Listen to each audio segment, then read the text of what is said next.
ఇక భోగి మంటల్లో ఈ ప్రభుత్వం ఇచ్చిన జీవోలను దహనం చేశామన్నారు మాజీ మంత్రి అంబటి. ముఖ్యంగా ప్రభుత్వ కాలేజీలు ప్రైవేటు పరం చేయడానికి ఇచ్చిన జీవోలను కాల్చేశామన్నారు. అయితే తనకు సంబరాల రాంబాబు అనే పేరు రావడానికి కారణం పవన్ కళ్యాణే అన్నారు.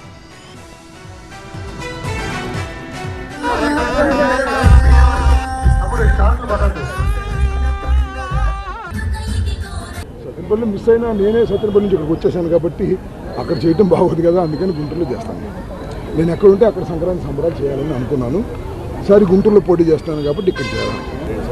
జీవోలు ఈ మెడికల్ కాలేజీలు ప్రైవేట్ పరం చేయాలనేటువంటి జీవోలను మేమందరం వాటిని అప్పిరెడ్డి గారు, నేను, వేణుగోపాల్ రెడ్డి గారు, కార్పొరేటర్లు, నిమ్మకాయలు గారు అందరం కలిసి ఈ భోగి మంటల్లో దహనం చేశాం. కూటమిని కోల్చడం ఎప్పుడు వస్తే తొందరలో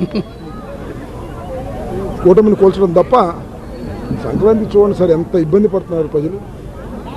వెలుగు వచ్చింది కానీ కూటమి వల్ల సరైన పథకాలు రాక ఇచ్చిన హామీలు నెరవేర్చక ప్రజలు చాలా ఇబ్బంది పడుతున్నారు.